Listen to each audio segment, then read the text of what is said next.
And we're on the air. Good afternoon, everyone, and welcome to the show that may not get you a free sandwich at Arby's, but is damn good anyway. This is the Sports Box, where the only opinion that matters is right here. I am Mike Galetta, a.k.a. Hampton Mike, along with my partner, Brian, the Ranger Retard. Brian, how are you? That's not going to get you a free sandwich either. I got to work a little harder for that. Jeez. Today in our ensuing coverage of our 32 NFL team preview show, we are going to go down to the southwest in the country, and we are going to talk to the man who knows the Arizona Cardinals inside out, upwards, backwards, sideways, and any way you can think of. He's been on our show before, and you love to see his face because he's got that baby face. His name is Anthony Cruz. Anthony, welcome to the studio. How you doing today, guys? We just love having people in the studio. Isn't it amazing? How It really is. It really is. We have people waiting outside a big long line. We have to rope off all the time for the studio. It's unbelievable. So, anyway, Brian, snap me. Let's talk Cardinals. Arizona Cardinals. You know, I don't think any team in the league had a more frustrating year last year than the Arizona Cardinals. They went 7-8-1 thanks to a 6-6 tie. Second in the NFC West, did not make the playoffs. Offensively, they were great.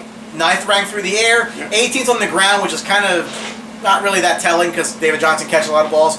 So 9th overall offense. Defensively, stellar. 4th against the pass, 9th against the run, 2nd overall in the league. Carson Palmer still fighting time, turning 38 this year. 4,200 yards, 26 touchdowns, 14 picks.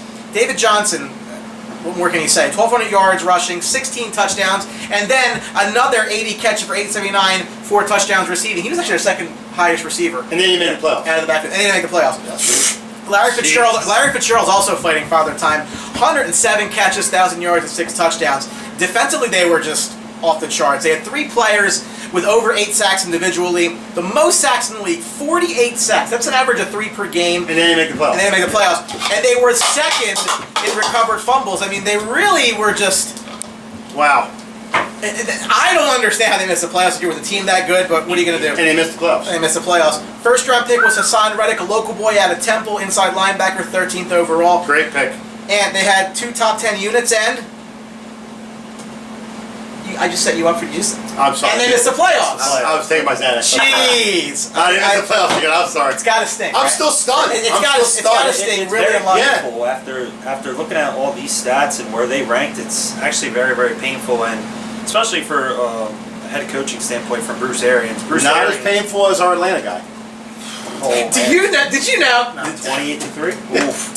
Second half. So I'm sorry. Go ahead, man. As you were. Bruce Arians relies his coaches the deep ball threat. He loves throwing the deep ball. And it's hard to throw a deep ball when you have a banged up Carson Palmer and you have 2 starting offensive linemen that get hurt. So now you have to throw backups in there who are really comfortable.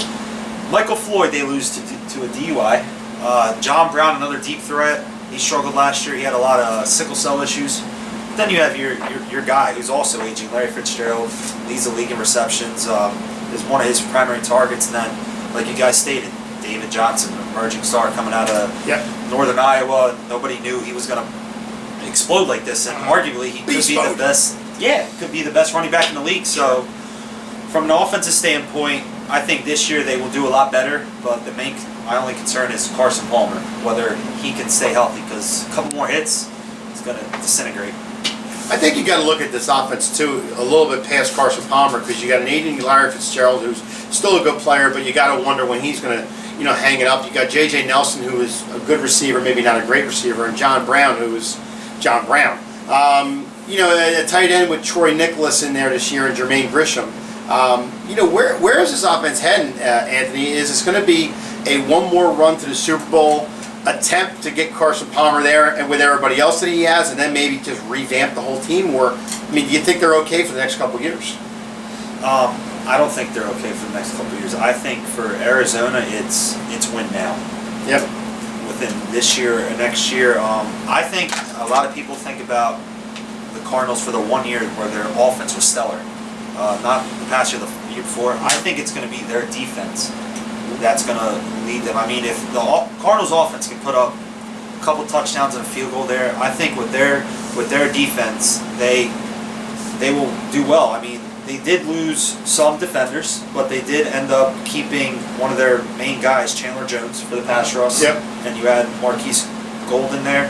Then you had Hassan Reddick, the rookie, to see what he can do. I mean, he will be starting week 1. So I know Bruce Arians has a lot of high hopes on this kid, and hoping he can do well. And their secondary is still probably the best in the league, other than Minnesota. You got Patrick Peterson back there, lockdown. Tyrann Mathieu. Last year he was still recovering from that ACL injury he had the year before.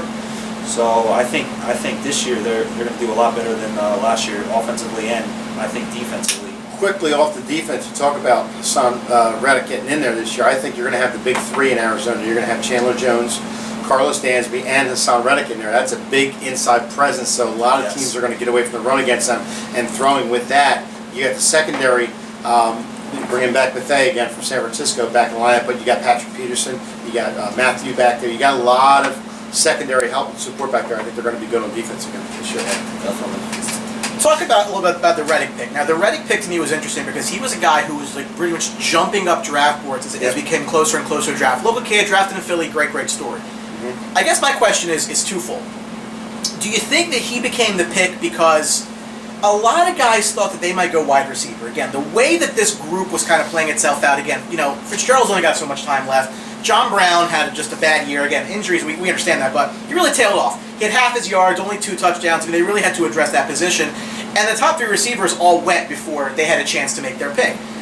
There was some speculation they might go quarterback, and a lot of guys that they may have liked also went. Whether it was Trubisky, who went way earlier than anybody else thought he was going to go, Mahomes going early, and Watson going right before. Then actually, the Texans traded up ahead of Arizona to go get Watson. Do you think Reddick was their guy, or do you think that they just kind of missed out on 2 positions of need on their offense that they just couldn't get? I think they missed out on the 2 positions of offense. I thought going into the draft, I thought they were going to take a quarterback. I mean, openly, I thought maybe Trubisky could have dropped. I did not expect him to go 2 overall to the Chicago Bears. I think anybody did, actually. Patrick Mahomes. I think he expected to get 2. I didn't expect him to go that early. Watson, yeah, I did expect him to go that early, but I mean, after watching a lot of film and watching Hassan Reddick, he does have a lot of upside. He does have a lot of talent, speed, great pass rush, but I don't know. I feel like they could have done better in the draft. To be honest, I think that's not a position where they needed help in. Where, like you said, receiver wise, they could have needed help. Honestly, with that pick, I thought they were going to take Deshaun Kaiser. Not going to lie, bit great size. He can improve here and there, but I'm not the GM. They have a lot. They have a lot of cap space right now. Are you surprised that they weren't as aggressive looking at free agent receivers? Because you look at, again, Alshon Jeffrey ended up in Philadelphia. Just as off the top of my head, they didn't really place an importance on that position, despite not getting anybody in the draft either. I guess what are you going to do with the cap space? They're not going to do anything with it now. What are your thoughts there?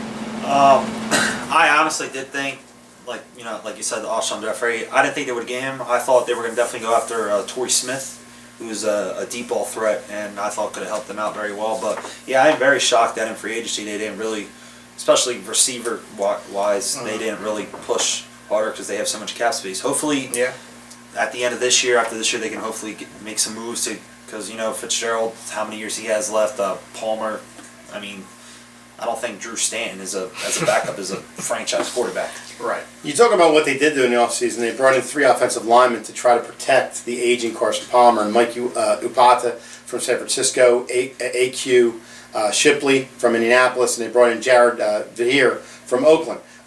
With that being said, is that going to be enough to protect a guy who is almost 1 hit away from a career-ending injury? And plus, they have nobody on the horizon for them. You have a backup with Drew Stanton. They brought in Blaine Gabbert, who wore himself out in San Francisco.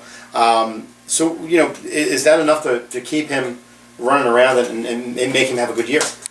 I think it is, because also you have a returning Evan Mathis, who was on their offensive line, who was injured last year.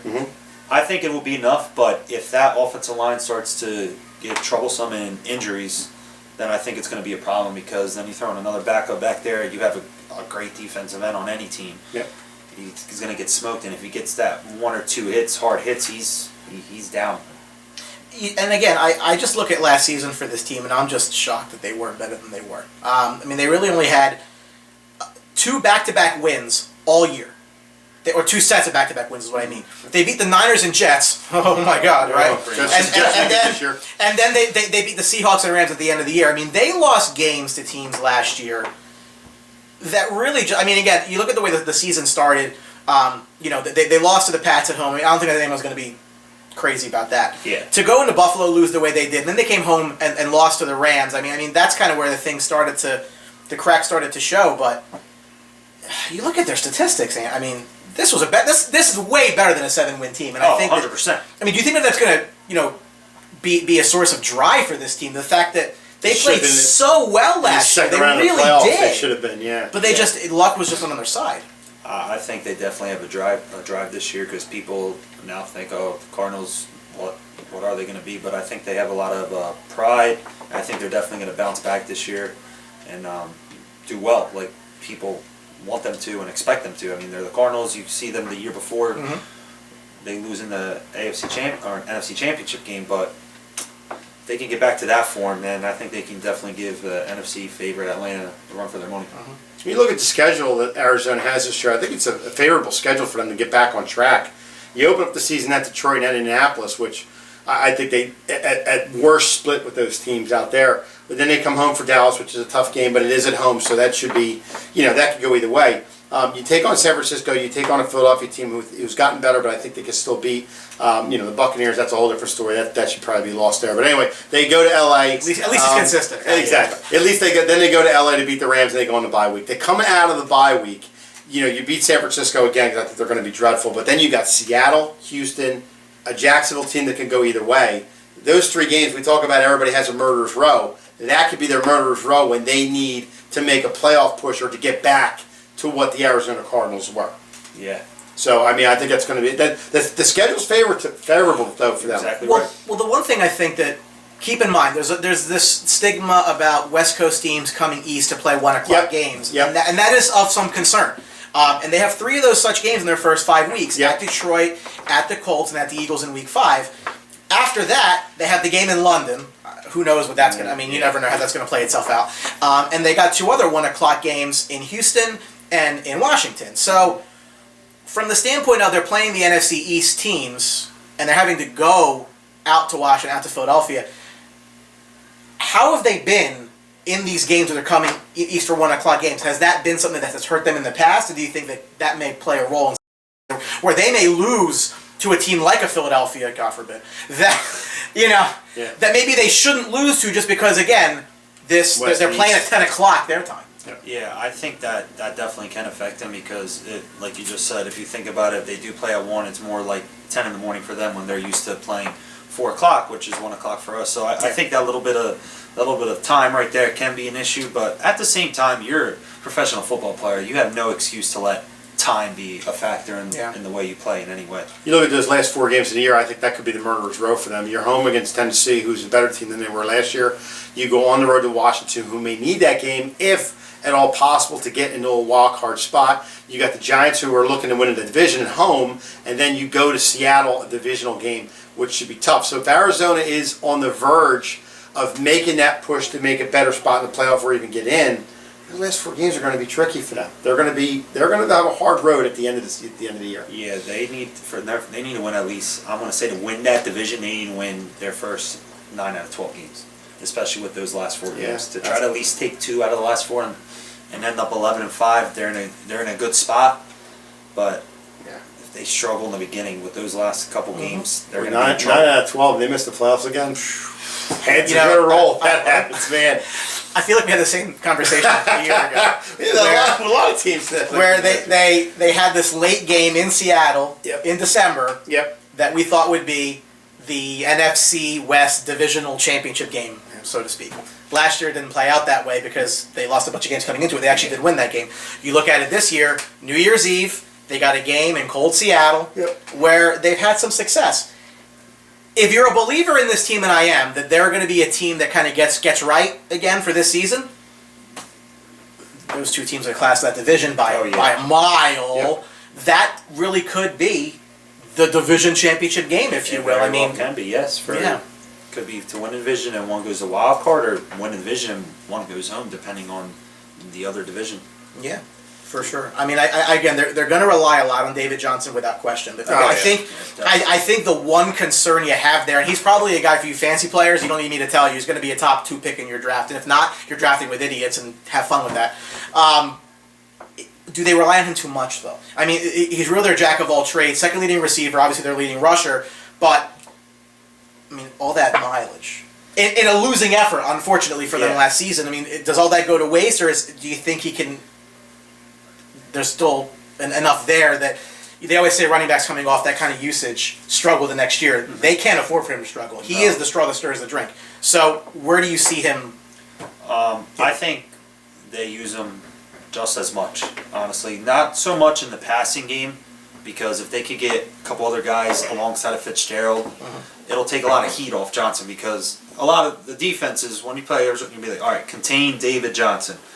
Take a little bit of pressure off him. You have a couple other people helping out. I think they have a little more success because they don't have David Johnson ain't gonna have all that weight on his shoulders like he probably did last year with trying to carry the team in rushing. I mean, you don't see a lot of running backs being second in the team in receiving at all. I think with that being said, off the running backs, you do have, believe it or not, Andre Ellington still there.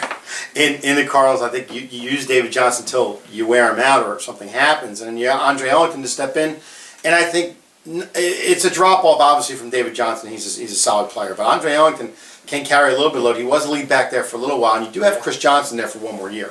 Yeah. So I think a running back situation, they're in a good situation because they can use David Johnson as much as they want to and just throw to him, and he's going to get a ton of balls and a ton of carries. And if he does get hurt, okay, well, you've got some guys to step in behind him that are fine. They need some help at the wide receiver position. I mean, I know Larry Fitzgerald's a good receiver, and they have J.J. Nelson and John Brown, but they need another guy to step in there to help out the cause.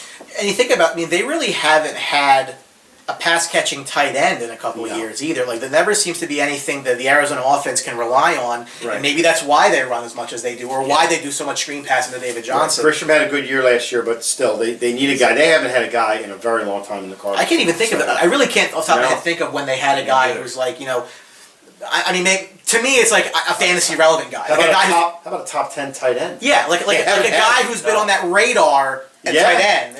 I don't think I can think of. Me neither, honestly. I really can't. And when you got a guy like Carson Palmer, again, turning 38, that release valve is helpful. I will say, I mean, again, I agree. I think they're going to be a bounce-back team. I think the schedule helps them. I think they really got to get some of these wins over teams they really need to beat. I mean, conceivably, there's no reason that they can't come into the bye week 5-2, at the worst 4-3. I think if they're less than that, I think that they're going to be in trouble. But they're in a situation where you can just chalk 4 wins up right now. They're not going to lose to the Rams and the Niners this year. If they do, way bigger cracks in that foundation. But those games against Seattle are going to make or break them as far as if they're a division winner or not. Definitely. Okay, so since we were talking about it, I had to go back and look it up. They actually have the best tight end they've had since 1985 was Jay Novacek.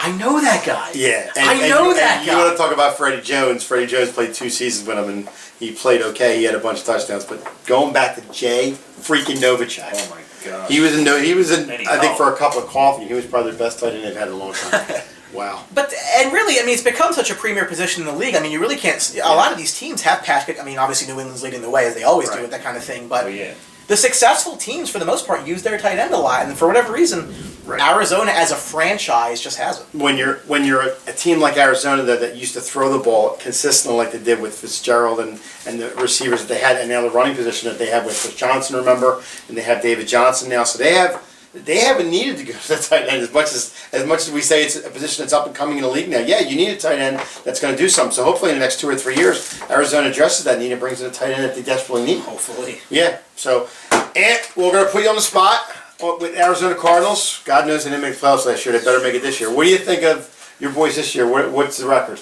Hopefully, I'm right. Last year I said they were going to go 13-3. Did he just say hopefully? He said hopefully. I agreed with him. Wow. I had it in the Super Bowl last year. Both did. This year, I'm going to go 11-5. Okay. That's respectable, 11-5. Listen, no one's going to convince you that they weren't a bet. I know Bill Parcells, your record is who you are, but that's better than a 7-win team. I don't know how that happened. I'm gonna just chalk it up to dumb luck. I'm a Bruce Arians guy. I always thought he's just been a phenomenal football mind. I mean, you're right. Of a lot of teams in the league that are like, win now type teams, they're really a win now type team because they have no long-term solution at quarterback, no long-term solution at wide receiver, And again, those are skill positions, and you can find a receiver here and there, but this team's running out. This team's hanging on by a thread, though, because if Carson Palmer does go down for any reason, you got Drew. No depth. Drew Stanton stepping in behind him. Drew Stanton stepping behind Blaine Gabbert. You got no chance for the season after that. So, you know, it's a matter of he's going to fall off, Carson Palmer. Is it going to matter if he's going to fall off at the end of the year when it doesn't matter, or is he going to fall off mid-season and just go in the tank? Yeah, and then they're going to be in trouble because they have nobody in the wings. Exactly. If they have somebody behind him that they're grooming to get ready for a couple of years, I think they're in better shape than they are now. If he falls off, they're in a lot of trouble. Oh, yeah. So 11-5. Well, we will see. Hopefully they go to the playoffs this year. If not, we'll be sad again. Yeah. Thank you for watching our preview show for the Arizona Cardinals. We want to thank, as usual, Anthony Cruz for coming in. Thank you for Give having us a me, little guys. insight. I like the Tyron Matthew look. Very nice. I thought the honey badger came and we actually came down here. It was very nice. So I think you should do that next week. You want me to get hair like that? Yeah, I do. You have to get the hat. I mean, you actually could probably pull it off. You know what? I could look like James Winston coming here, right? No, probably not. Anyway, thank you Let's for not watching. get ahead of ourselves. Thank you for watching. We really appreciate it. You can always get us on social media if you need to. So if you want to see Mike with that haircut, maybe I could convince him. Maybe you could convince him to if you comment on the show. But Probably make not. sure you're tweeting at us at Sportsbox Show. You're liking us on Facebook at Sportsbox Show. If you haven't yet subscribed to our YouTube channel, you know what to do. We're gonna cover every team in the league in our 2017 season preview. So make sure that you check out when we have your team. If you haven't seen us yet, please join the party. And we will stay this good looking, trust me. So remember, at the Sports Box, the only opinion that matters. Anthony?